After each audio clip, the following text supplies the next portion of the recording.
gentlemen, thank you for tuning in. This is episode 12, Thoughts of a Millennial After Hours. Your boy Raheem here with ZP, and we back with another one, baby. Man, let me ask you a question. Just right before we start this podcast, let me ask you a question. Have you ever been in a hostile environment where pretty much everybody is kind of like a gotcha crowd, and they're just hoping and waiting for a slip up and trying to jump on you as soon as you make any sort of mistake? And as a matter of fact, they're trying to set you up to make a mistake. You ever been part of that? ZP? I put myself on mute. I thought you were asking the audience that question. No, I'm asking you, sir. You on the podcast with me. I've not been part of. I've been lucky enough to distance myself from those kind of crowds, but yeah. I know what you're talking about. Okay. People who just want you to fail. People who are opposite of DJ Khaled. They don't want you to succeed. They'll want you to succeed. Number one, we got the keys. So you know what? As a matter of fact, we do have the key because we have a masterclass of what I want to play for you of how to handle yourself if you ever get caught up in that sort of a crowd. So check this out.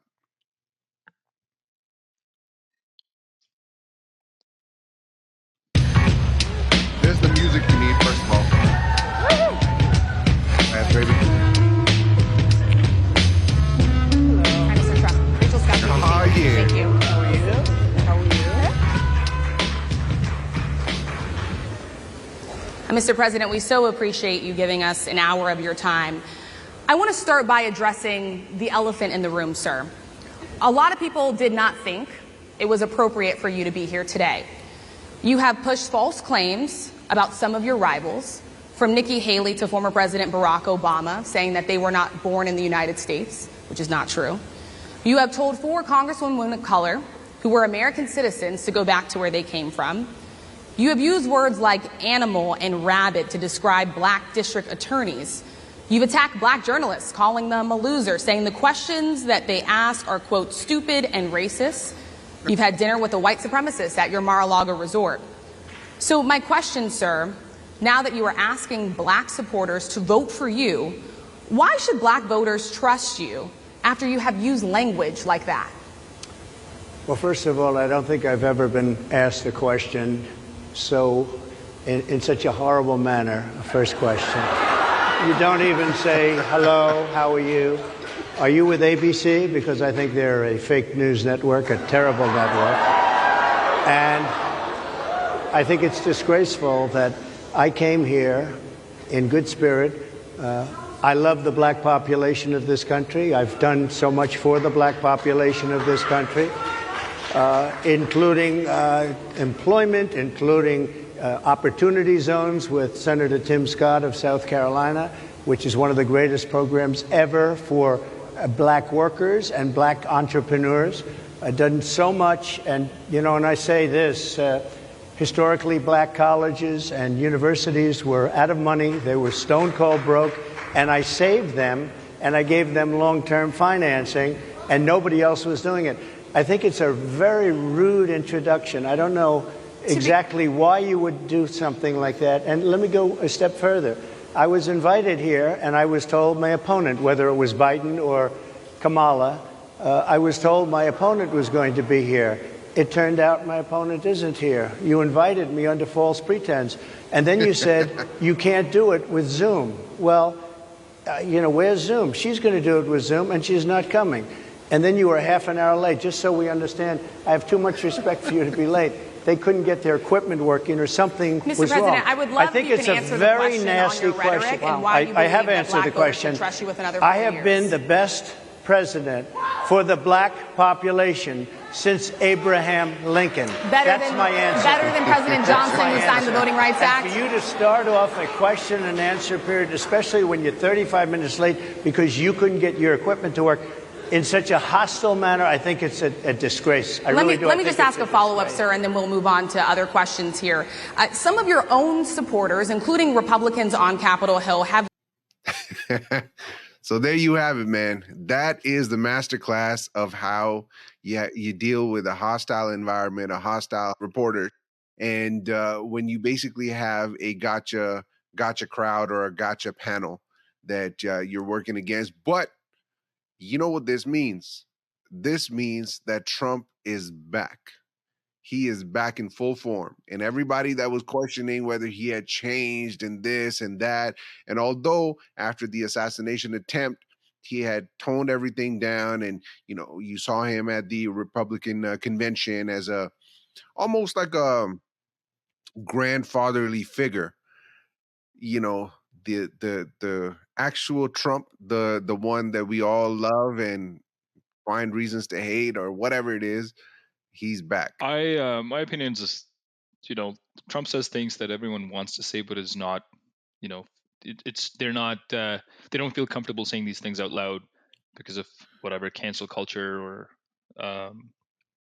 whatever we are afraid of, losing our jobs. But he's one of those characters who just says the things that we want to say, but we're too afraid to say.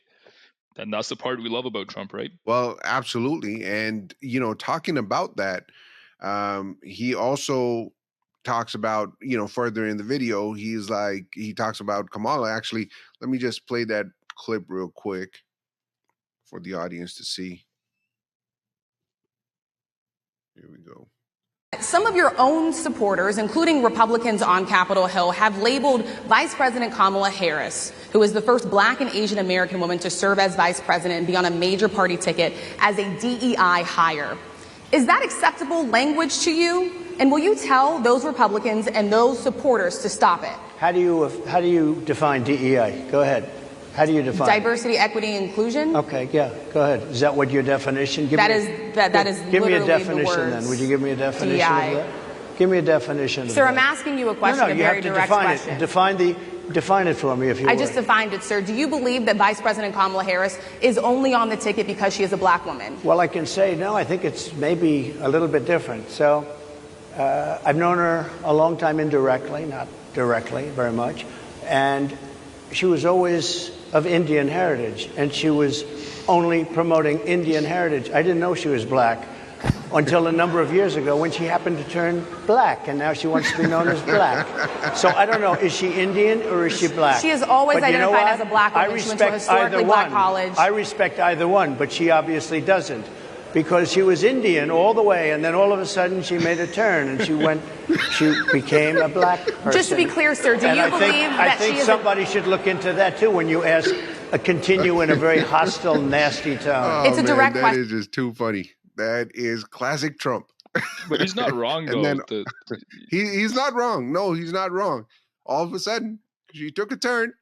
And if you ask stupid questions and then you get a good answer, then you can't be offended. You ask that stupid question. Can't be offended. Yeah. So yeah. No, and honestly, like the lady, the reporter, she came off very hostile to from the get-go. Yeah. And it's just, you're talking to a former president. You got to have a little bit more respect, right? But they never respected him his entire term, right? They never let it be media, let it be FBI. They never treated him as the president that he was. They never treated him fairly. It was the entire time. It was that gotcha moment, right? Everyone's just looking for, oh, gotcha. Yeah. Look, he colluded with Russia, wasted 4 years, found out that was all the scam. Yeah. So his entire presidency, and even now, whenever he's invited to these liberal outlets, they don't treat him fairly. But I think now it should be different, right? And the reason I say that is because he's already done a term as a president. So, for all the people that are talking about, never Trump and, we hate Trump and have the Trump derangement syndrome and everything like that, look at the case studies. Look at the 4 years that Trump was in office. Look at where, the state of the actual union, the state of United States, where it was, right? Everything was flourishing. Right at the end is when COVID hit. And it's interesting because when COVID hit, Trump's presidency was still in effect. And he's the one who actually mandated getting the vaccine created, and giving them the budget to create the vaccine really fast and this, that, and the other, right? initially at that time, Joe Biden and Kamala Harris, especially Kamala Harris, was like, oh, I would never take anything that, has Trump's fingerprints on it. And then all of a sudden, as soon as the presidency changed, it was the same vaccine. And then they started shoving it down everyone's throat. Right. So it's such a double standard, but you have the case studies in front of you.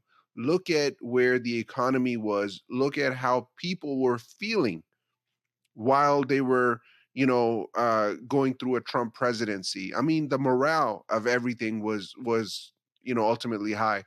So I just think people need to wake up, man. I mean, Kamala Harris is basically an extension of what a Joe Biden presidency looked like. Throughout the 4 years that Trump was in office, I believe there were about 2.8 or 2.7 million illegal crossings in the US over the course of those 4 years. Up until currently, like right now, right? So the presidency isn't even over yet. We still have about half a year left. There is almost 13 million people that have illegally crossed into the US, right? So numbers speak for themselves. So numbers scream, right? The way I look at everything is I think of myself as a very common person, right? Now, what does a common person think, or what does a common person feel in any presidency should be the judge of how good the economy is, or how good, not everyone's an expert. So one of the questions that I ask anyone who is very vocally against Trump, or for that matter, Biden as well, okay, explain to me, why do you hate Trump? And they can't explain. There's literally nothing. Some people will say he increased the deficit, the debt, to the new maximum or whatever. But other than that, there's if you talk about foreign policy, there isn't much that anyone can say. Oh, he was asking all our friends to pay up for NATO, which is okay, what's wrong with that? You want them to contribute, right? The 2% of GDP that everyone agreed to, and he's holding them accountable.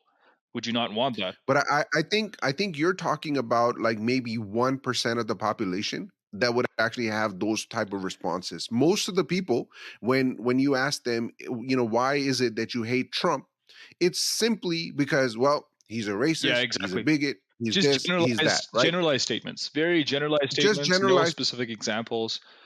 But the funny thing is, it's generalized statements that you kept hearing through the media outlets, and they kept brainwashing you with them, and you use the same terminology over and over and over again, right? So just a quick little example. So this whole entire Jean Carroll case, right, of sexual assault, and that he got convicted with, and they're calling him a convicted felon and all that stuff, right? So Jean Carroll sat down with Anderson Cooper, CNN, okay, for an interview. And in that interview, and you guys can pull this up, I mean, this is all over the internet. Anderson Cooper is like, okay, so can you explain what exactly you meant when you said that he sexually assaulted you or rape or whatever? And her response, if it does not baffle your mind, then honestly, you have blinders over your eyes. But her response actually baffled Anderson Cooper live on air himself, to which he had to take a break. She responded, she's like, well, rape is more like it's not the physical act of doing anything. It's more so a fantasy in your mind. And she keeps going on with that. And that was her response. And this is the lady that you chose to basically represent, or play the victim, in order to tarnish Trump. Yeah. But it's crazy, right? If you just objectively think about how many presidents states has had, or forget about presidents, just everyone look at themselves and think of how many things you have done that might be considered illegal that you may not even know. And then if someone wanted to portray that as, this is the deal breaker here. Oh my God, Raheem he jaywalked once. Oh my God, he's standing for president. What a evil personality. How dare we vote for someone like? So you can just sway public's opinion, and media is that powerful tool, right? That they can sway public's opinion so fast if they just go after one person. So what you have to think is, okay, why is that we're going after Trump so hard? And people need to separate their personal feelings from facts. Where, okay, is he like a loose cannon where he tweets at 2 a.m. in the night which don't make any sense or whatever, or does he mean actual harm, or is he actually a racist person or whatever else, right? You could start looking at those things objectively and then ask yourself, well, we've seen Biden fallen from stairs multiple times. No one questioned his mental state up until everyone's like he's going to lose the election, and then all of a sudden you see all these liberal media outlets going against Biden. So they started going after their own when they figured they're not going to have the power. So I think it was the debate. The turning point was the debate. But to me, because he wasn't that bad in debate, in my opinion.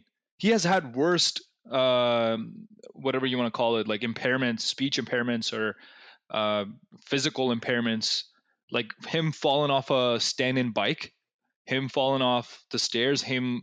So I haven't looked at it myself, but someone's telling me that more recently, when the Russian and American prisoner swap happened, he was about to board the plane that had the Russian, or that had the people who were coming off that plane. The prisoner swap. He's had many incidents. Why the debate?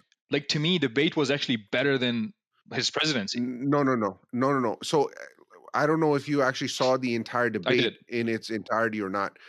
There's many times where he would just fall off his train of thought and just speak nonsense. Sure. Like, just absolute nonsense. His entire tone and demeanor through the debate from the start, like, he literally lost within the first 10, 15 seconds of that debate. Yeah, even Trump was feeling bad for him. Yeah, exactly. And that's why, it turned a lot of people's hearts, because Trump didn't come off as a bully. Yeah. He didn't come off as people expected him to, or say that, or kind of, kick him while he's down. He just basically let Joe Biden create his own grave. No, I get that. But what I'm saying is that debate performance was still not as bad as a lot of the other times. But ZP, the point you're missing is that debate is monumental because it was supposed to instill the confidence in the people that this is the president that you should stand behind, right? So the debate was supposed to be that turning point for people that were questioning his mental ability, but instead it backfired. But okay, hold on. So I have a question for you. Do you think, did you expect anything else from that debate? Did you not see that coming? Me? But I'm not a Biden supporter. I get it. So I right? 1000% you saw that happen. So based on your expectations of what we have seen Biden. So, for example, to me, the silver lining or a positive thing that happened for Biden was he made it to the podium without falling. No, I'm not. It's not a joke. It's look. I get what you're saying. I get what you're saying. But the reason that they did that is because just a couple months before the debate was the State of the Union. Right. We saw a very different Biden. As a matter of fact, a lot of people were surprised. Right. I mean, whatever they pumped, exactly, whatever they pumped him full with, whatever it was, he was able to deliver the State of the Union. And that's, I guess, what they were hoping, that, hey, let's do a round two. Let's, for once and for all, let's shut this down, that he's not capable, right? But unfortunately, it backfired. So I guess what I'm going to say to that is, even then, right, that's a president you stood behind for 4 years. And at the end of his term, how quickly everyone started to, alienate themselves from him, which I felt bad for Biden, right? He was in that position to begin with because you put up with him for so long without, he's falling off the stairs. You're out there defending him vigorously. Oh no, he's the best president we've got, blah, blah. Even Kamala Harris, right? Biden is the best president I've ever worked for, whatever she said. But all of a sudden, within one event, after one event, how fast they turned against Biden. And everyone, every day you would hear like 3 or 4 Democrats are calling up Biden and telling him to quit. And initially Biden was trying to hold on to it, right? And then eventually I mean, it just, to me, it tells a lot about the people who are supporting Biden. They're gonna, as soon as they see you're no longer an advantage to them, they're gonna jump off the ship and they're gonna start coming after you. That's I guess that's what 100%. That's what I'm getting at. Well, the Democrat Party is, especially now, the establishment, they are known to eat their own, right? And so the funny thing is, and maybe a lot of people didn't connect the dots, but that's why we're here, to connect the dots for you. So make sure you guys like and subscribe. But so here's the thing. What a lot of people don't realize is there were a lot of names that were in the running to replace Biden. Kamala Harris was definitely not the top 3 or top 5. Okay. Nobody expected her to run. Nobody wanted her to run. And she didn't have any sort of favorability, which, right now it seems like a complete 360 of that, right? Like complete contrast of what we initially thought of Kamala Harris compared to now she's like essentially leading Trump in certain polls. I mean, whether you believe these polls or not, that's another story. But she wasn't even in the top 3 or top 5, right? So we had Gavin Newsom, right? A lot of people were speculating that maybe Michelle Obama might jump in the race. People kept talking about Hillary Clinton. There were a couple other names that got mentioned, but Kamala was not part of that conversation initially. And, at that time, I had this thought, and I actually had this conversation with a few other people. Kamala could have played this differently and actually gone down in history as the first woman president. I mean, we don't know what's going to happen on November 5th. We don't know who's going to win, who's going to lose, whether it's going to be a fair fight or not, whatever it is, because obviously we've seen proof of what they're capable of doing. This entire CrowdStrike, Microsoft issue that, shut down everything a couple weeks ago. If you guys think that this was just a software update, then you guys really need to wake up and smell the coffee, because this is no software update. This is them going through practice runs of what needs to happen if they can't control the election. So Kamala Harris, if she wanted to, at that time, she could have negotiated with, the establishment and said, hey, listen, sure, you guys don't want to choose me. You want to put somebody else as the front runner. No problem. But the only way that I'm going to do that is if Joe Biden steps down right now and the presidency falls on me and I become the first woman president of the United States, right? She essentially negotiated the fact that, no, I'm going to run. And then Joe Biden, which makes zero sense, by the way. Like, you're not capable of doing a debate. You're not capable of, making sense of 2 regular sentences. And you're still running the country. You're still the president until the end of the term. How is that? Well, that's the hypocrisy, or not hypocrisy, but that's the part that doesn't make sense. And people don't question it, right? People don't, like, okay, you're kicking the man out of the race. So explain to us, how is he still capable of being a president? Yeah, exactly. No, and I guess the way that they're covering that up, no one's asking the question, is because they keep bringing Kamala to the headlines, right? Like, what has she raised so far? So up until now, currently, they basically raised 310 million or 311 million within the past month. They basically have 377 million cash on hand. There should be transparency on where that money's coming from. Yeah, there should be. It's probably BlackRock and whatever the big corporations are, right? I think that's where there's honestly no limit to the pockets of the deep state. Yeah. Right. And the establishment, the deep state, people like George Soros, like BlackRock, they have a lot of similar, goals that are tied to who their puppet is going to be. Right. And Kamala is one of those people that is easily bought and sold. So they're like, well, this is somebody that we can actually control. Unlike Joe Biden, who didn't have the mental capacity to even follow through with certain instructions or whatever the case may be. This is somebody that will follow the line that we draw. Absolutely, yeah. So, but I also don't understand, like the entire political landscape of states. Like no one ever questions why is that we only have two parties. Like if I was an American, I would be so frustrated that why is that?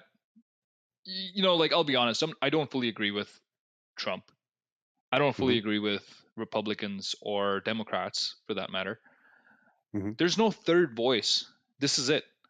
You could have people, but they'll never be able to raise the funding that Republicans and Democrats do. And no one questions that either, right? One of the big things is how much power corporations have that people, I guess, don't understand. People think, oh, democracy, it's the government by the people for the people, which is far from reality for states. Boeing, right? We talk about the whistleblowers dying. How is that? That's not a matter of like national discussion. That we have people talking about safety and they're dying. Like, why is that not one of the? That should be a question for me. It should be. I want to see that in presidential debate. That how are you going to tackle these problems with corporations where someone is coming out and talking about safety issues and then they're dying, and a lot of these kind of news they get suppressed and no one talks about it, and that's why people forget what different presidents did at different times or what different governments did at different times. Like why is no one talking about FBI and its role in trying to prove a false claim for 4 years, wasting a lot of tax dollars? Why is that? That's not a point of discussion. Hey, why is that your government for 4 years allowed FBI to waste taxpayer dollars? It's all about what are you going to do? I'll tell you why. I'll tell you why. It's because they pick and choose whichever stories and things they want people to focus on, and they keep playing them on repeat.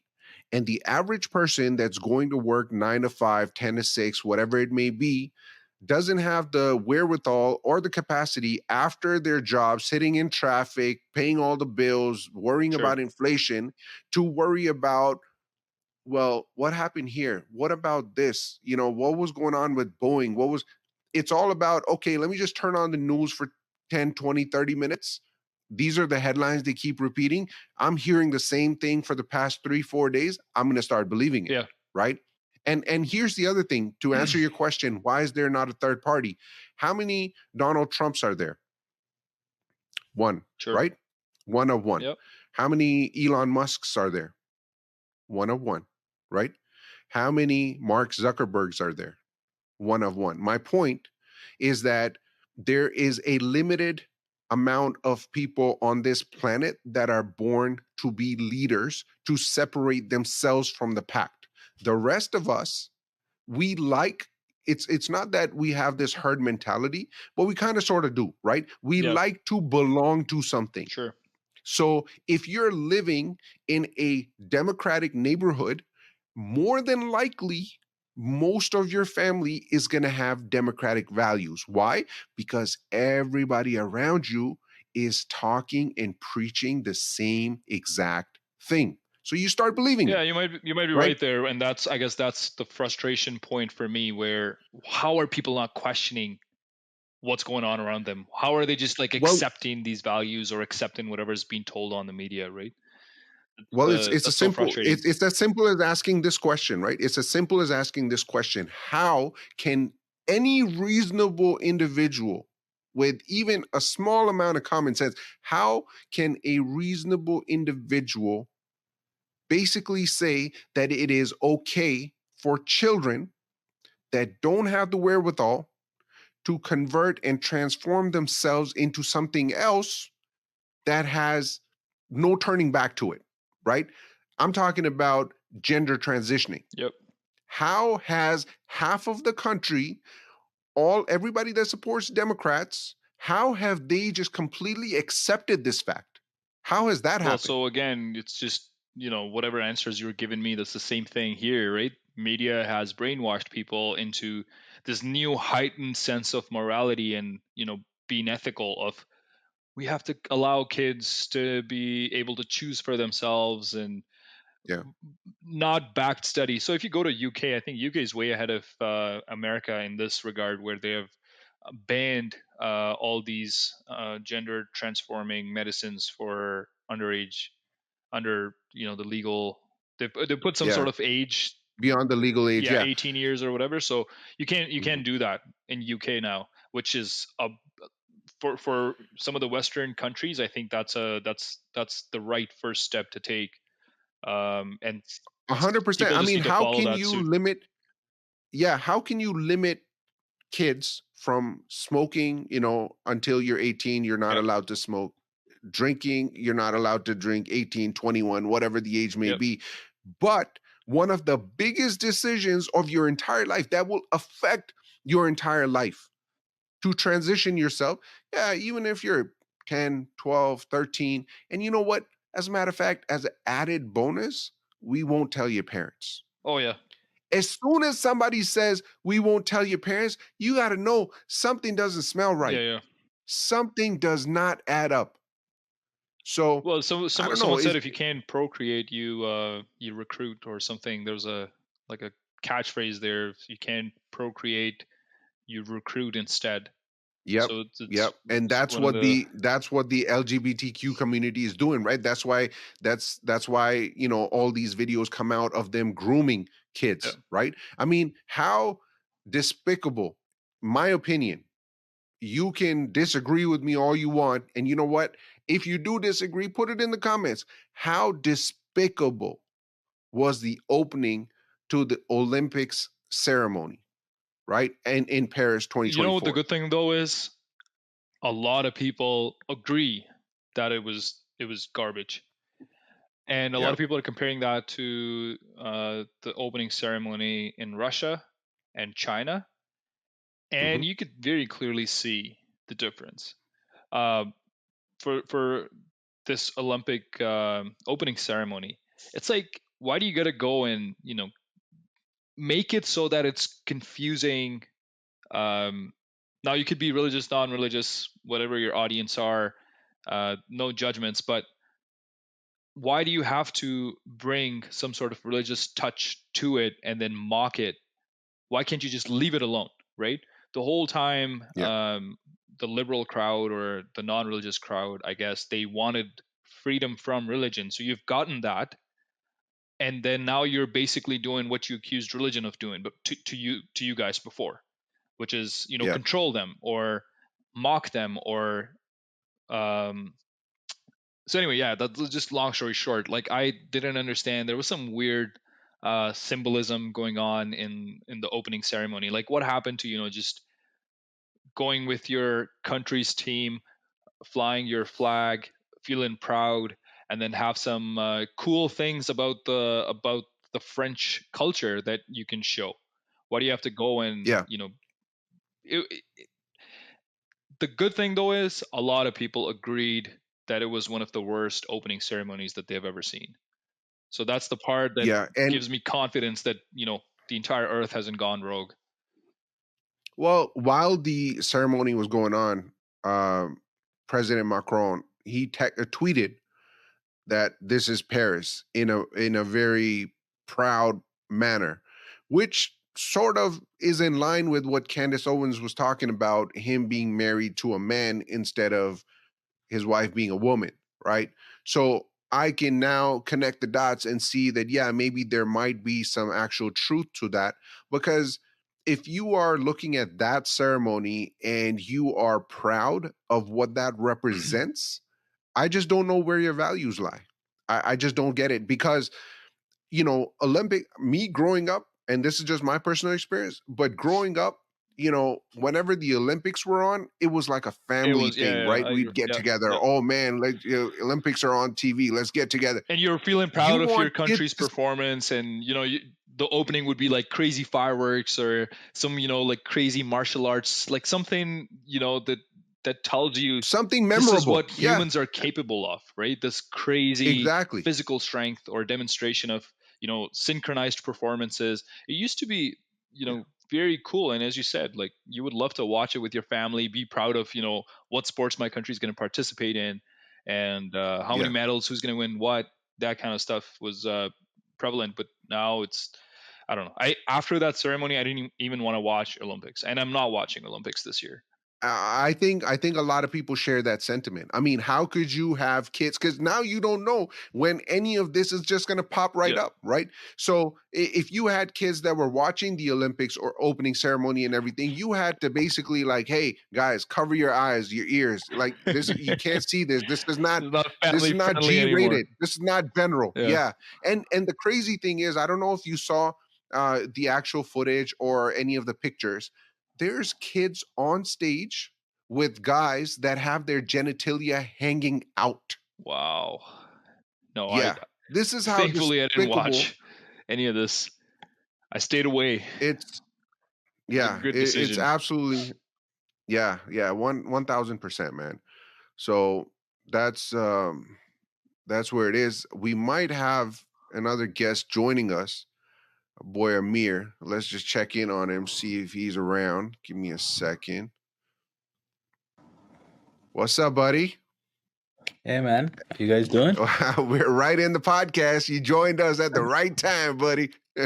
yeah, man. I couldn't miss out. Yeah. So you know what, Amir? Let me get you caught up. We were just talking about the Olympics. Or we just ask him what he felt. Did he see it or what he felt about it?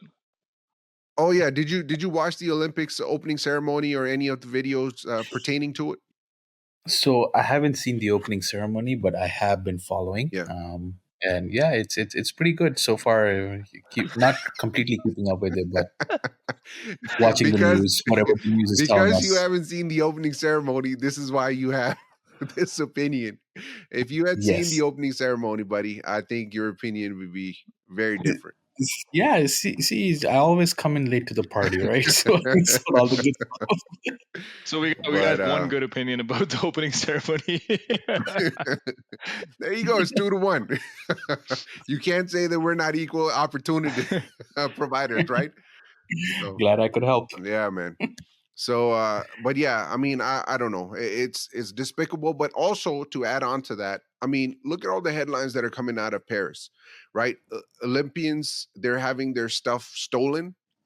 They don't have, the right living conditions or whatever.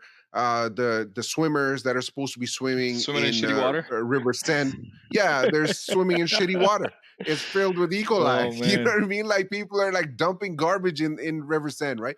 So these are the conditions. I don't know. I don't know if you guys have actually seen Russia came out with their own ad for Olympics in 2060. Have you guys seen it? 2060? No, I haven't seen that. No. Yeah. I'll have to look at it. What I can say is it is very futuristic. I would love to show you guys, but it's not really in line with what this channel is about. So I'm kind of restraining myself from showing it to you. But if you search it up, I'm pretty sure you will have a couple of good laughs and you'll see exactly what I'm talking about. So definitely look out for that. Type in Russian Olympics and it'll fill in the gap for you. And take a look. Sure. But anyway, moving on. So actually, ZP, you had something that you wanted to talk about the Olympics, right?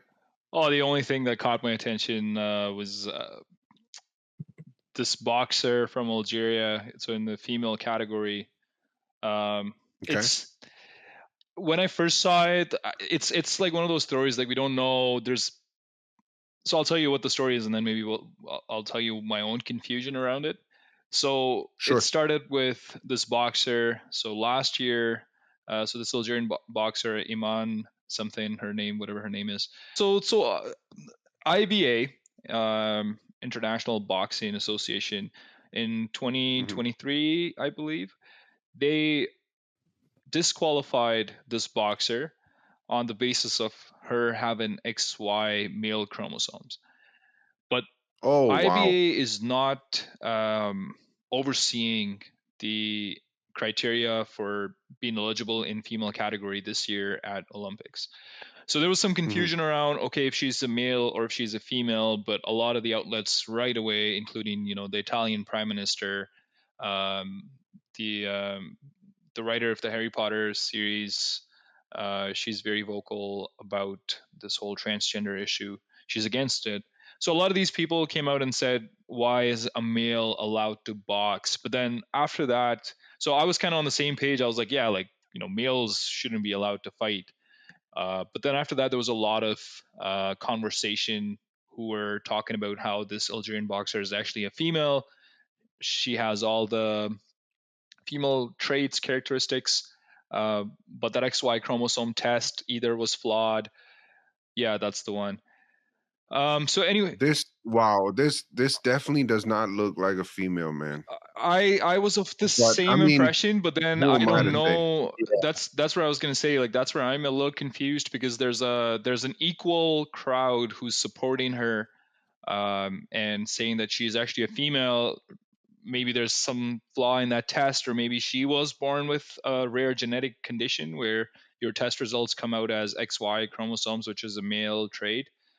So anyway, that was kind of the big controversy, where a big crowd, just kind of jumped on the bandwagon, including Elon Musk, I think, as well, where they were all saying, which I agree with, if someone's a male, or transgender, they shouldn't be allowed in female sports. However, in this specific case, I yet have to do some research to see what's going on, because there's a lot of voices now that after the fact that came out in support of this boxer from Algeria. So that is still a controversy. She's still in the competitions. She is still, on her way to win potentially a gold, if she hasn't already. I don't know what the latest is, but last I heard, she was going through semifinals. That's crazy, man. But anyway, something to look. Maybe we can talk more once we have looked it up a little bit better. We can definitely. I mean, I just, the first thing that comes to my mind is, what kind of world do we live in, man? Where these are the topics that we were talking about. It is pretty crazy. Yeah. It's just like, what have we actually come to, right? And it's kind of shocking. But that's what, it goes on to show how confused people are. Like, as you could see, like, normally I would have a strong opinion about a matter, but like this one, I'm like, also like, I don't know what's going on. Yeah, it's just a controversy that caught my attention, and it's a change we're all trying to adopt to, I guess. I mean, are we trying to adopt to it though? And should we be trying to adopt to it? That's the main question. That's a completely different episode, I think, man. But the thing is, it's like a lot of it is we used to have trust in these organizations, right? That's, I think, for me, the biggest part is now we're all kind of, deer in the headlights, where we can't really trust these organizations with what their eligibility criteria is. And let's be honest, right? We may have sons, daughters, and we want what's best for them. And there's that mistrust where we don't know if, when they go out, if they're going to be fighting a man or a woman. And obviously, if I have a daughter, I don't want her to fight with, like go to any unfair fights like this. So I think the lack of trust in our government, lack of trust in all these organizations, and it all comes down to money, right? You don't know who is funding what, and there's no transparency. So I think that is what's at the bottom of all this. Like, I would love to not worry about these things and just believe what the Olympic Association is saying, that they have the best criteria, and they're gonna make sure that there's no unfairness, things like that. But it's hard to trust that. I just want to know from our audience, and definitely put it in the comments. But anybody that has kids right now in this day and age, if you have kids, please comment below and let me know if this is something that keeps you up at night, or this is something that you guys actually think about, whether it being that your son or daughter comes home one day in grade school and says that I am not the gender that I am, and I might be something else, right? Because these are the conversations that are happening in school. And this is the general agenda that is being pushed through the Democratic factions. So is this something that you guys are afraid of? Is this something that you consider? Is this why you're considering or not considering possibly moving to a different state or to a different country or to a different place to make sure that your kids aren't, opened up to this sort of way of thinking, or even like having those ideas kind of planted in their brains at a very young age. Because, I mean, believe it or not, kids are kind of like sponges, right? They listen and they absorb whatever they hear from everywhere, not just the parents, not just, the family members, but from everything, whether it be in cartoons, whether it be in kids shows, whatever the case may be. Because even in kids shows now, they have same gender, situations where it's lesbians or gays or bis or whatever it may be, right? Yeah. I don't know. To me, that's a very scary thing. To me, that is definitely something that keeps me up at night, because, I honestly don't know how I would react if, God forbid, I was ever faced with that sort of a question or situation, right? Right. So, and I just don't think that it's fair for any parent to have to worry about that. Yeah, my perspective on this is to each their own. Just don't push whatever your thoughts are. Just like I wouldn't. Schools are a place to learn about sciences and world education. Yeah. Properly research stuff. And my kids are there to learn that, right? They're not there to learn what you think of what school is about education. Just educate my kids. Don't teach them. Leave the morals and values in religion or non-religion. Like, that's my problem. That's not your problem. Just leave my kids alone, right? I don't want government to set the agenda of what the morality needs to be. You can put up laws in place, and I'll educate my kids. You can tell them about laws. What this is a law, and this is don't speed or don't. Why the thing is, why are we not teaching our kids how to file taxes in school yet? But we're teaching them all the other nonsense, which I don't understand. How about planting? How about farming? Exactly. How about, there's so much that we're not teaching our kids that's going to be so helpful for them. How to make money, how to save money, how to housing market or build a house or whatever. Right? Teach them that. Don't teach them. Don't take them to any drag shows or whatever else. Like, I don't want that. Yeah. And we grew up fine, right? What do you think, most of us grew up fine. Even if you talk about, if people are lesbians or gays or whatever. In 60s, I don't think schools were teaching that. And there was a big population of gays who survived to this day, and they are out and about doing their thing without a problem. Yeah. You have a lot of people who are gay who are actually against all this indoctrination. Yeah. And that's funny. That's the interesting thing about it, right? Because anybody that has a little bit of common sense, listen, there's nothing wrong with anybody being gay, bi, lesbian, whatever it is, right? Whoever you are, be you. But when you start pushing your agenda down somebody else's kids' throats, that's when I have a problem. Yeah. And I think parents need to just, speak up, pull their kids from public schools if they have concerns, and then go to the government and say, hey, we want our tax money back. Because these public schools no longer are serving the function they promised us they will be.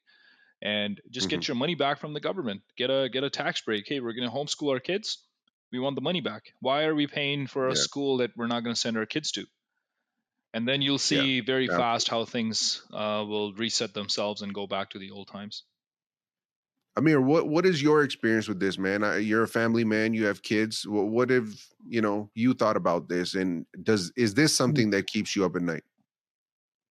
Man, it's. I think a lot of the people will agree with what you guys are saying, and I agree too as well. I think the best way, and that's just how I am trying to tackle with this situation, is have a bond with my kids, no matter what they decide, whatever path they try to follow, that they can come up to you and have this discussion openly, and then maybe you can guide them on what your thoughts are, whatever the situation may be. And that's the type of bond I try to establish with my kids, just so that whatever stage of life they're at, whatever concerns they have, they can have an open, friendly conversation. What a great sentiment, man. What a great piece of advice. ZP, doesn't this turn back into what we were talking about, where anytime anybody is telling you that we're going to hide this from your parents, something isn't right in that picture, right? And that just confirms it. Amir, like his first response to the thing was have an open dialogue, open communication, because I want to be involved. I want to know what's happening, right? Yeah.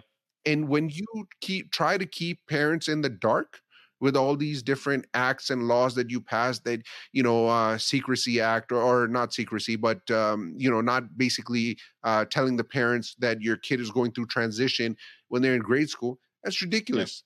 Clearly, like, to anybody that has even an iota of common sense, they would be like, wait, what? Yep.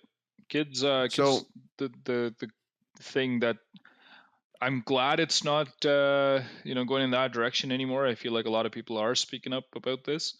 But we almost got ourselves in a kind of a trajectory where state almost claimed that the kids belong to the state and not the parents. And that would have been very scary for any parent. Absolutely. Yep. Well, that transitions us perfectly to our last story that we're going to cover, which is the map for the electoral college for the presidential election. So a lot of people, right now we are about to find out who Kamala Harris's VP pick is going to be. Most likely tomorrow. They said that she's going to announce at a rally on Tuesday. So what do you guys think? Right now they have it narrowed down to two. One is Governor Josh Shapiro, who's a governor in Pennsylvania, and the other one is Tim Walz, who's Minnesota's governor. So if you look at this map, hang on a second, let me just. All right, so now when we look at this, we basically need 270 to win. Okay, for Kamala Harris, my personal opinion, I think Josh Shapiro would make logical sense because he's liked in Pennsylvania. And look at how many electoral votes Pennsylvania has. It's a smaller state, but look at the number of electoral votes, 19, right? So this gives, right now, as it currently stands with the 2024 consensus, 251 to 226. So Democrats would need a lot more than Pennsylvania. They would need Michigan. They would need Wisconsin. What else could they possibly convert? I don't think they'd be able to convert Arizona. They might have a shot at Nevada. The scary thing is, look at Texas. Texas is almost turning pink. Interesting. And Georgia is actually pink. But you know what that is, though, right? Like a lot of people from California have moved to Texas because of the. So that's the funny thing. All these people, they hate the tax that they have to pay in California, and then they go to Texas and they change why it's that state to begin with. That's pretty funny. Trump's VP pick basically gives him this belt here, right? Pennsylvania, Ohio, Indiana. Like, this is what JD Vance sort of gives him. Also Illinois. With Josh Shapiro, I think they might pretty well be able to lock up Pennsylvania, which would bring them up to 245. And then if, let's say that they do convert Nevada, that will put them at 251. And let's say Wisconsin, 261. And so like I said, they would need all of them. That would get you to 276. So they would need all of these states here. And if Pennsylvania is converted into, look at this. So basically, with the 2024 consensus, all Trump really needs is to convert Pennsylvania, and that's it. He gets to 270. That's if the election's fair. If the election's fair. That's a big if. But I mean, according to the Electoral College, this is basically what they need. Texas needs to remain red. Georgia needs to remain red. Georgia, I'm kind of worried about, if I'm being honest with you. North Carolina needs to remain red. Iowa, I'm pretty sure, is going to stay red. I think Arizona, they'll be able to convert to red. Yeah. And I think, I don't know. This seems like what it might turn out to be.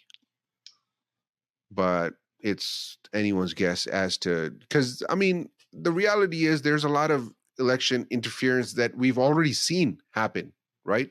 And just like we were talking about this whole CrowdStrike thing, I personally think that these are test runs to figure out, and that's what I mentioned in my last video, that there's all these different events that have transpired that kind of let you know that, okay, we have this in our back pocket. We have this in our back pocket. We can use these, and we can basically employ these strategies whenever we see them being fit for us. Right. So I don't know. We'll see what happens.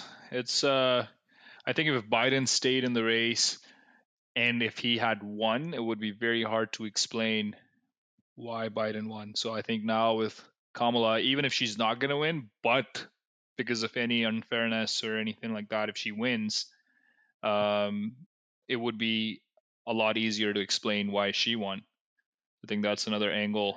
Yeah, I mean, and we know how much of a staunch supporter Amir is of Biden and Kamala, and then now the new Kamala. I mean, Amir, you know what? Matter of fact, since you're on, I'm so glad you're on.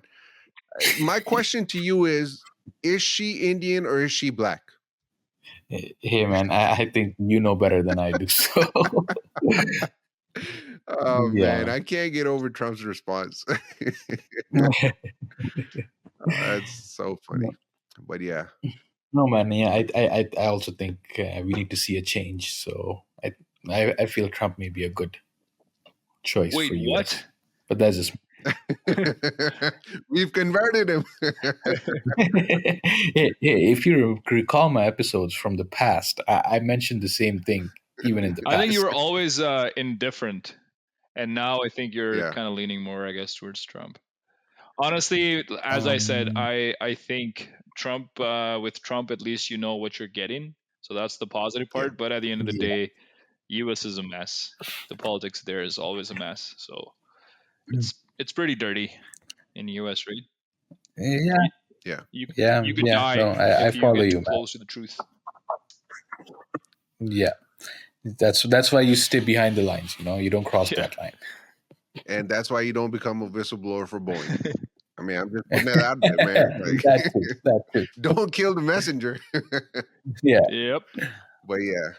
So it sounds good, guys. This was a good one. We hope that you guys enjoyed this episode, got some value out of it. If you did, please leave a like and subscribe below. Make sure you leave some comments, and we will catch you on the next one. It's your boy Raheem signing off, and ZP, and finally Amir joined us as well. So yeah, you know what? We'll catch you on the next one. Take it easy, guys. Absolutely. Take it easy.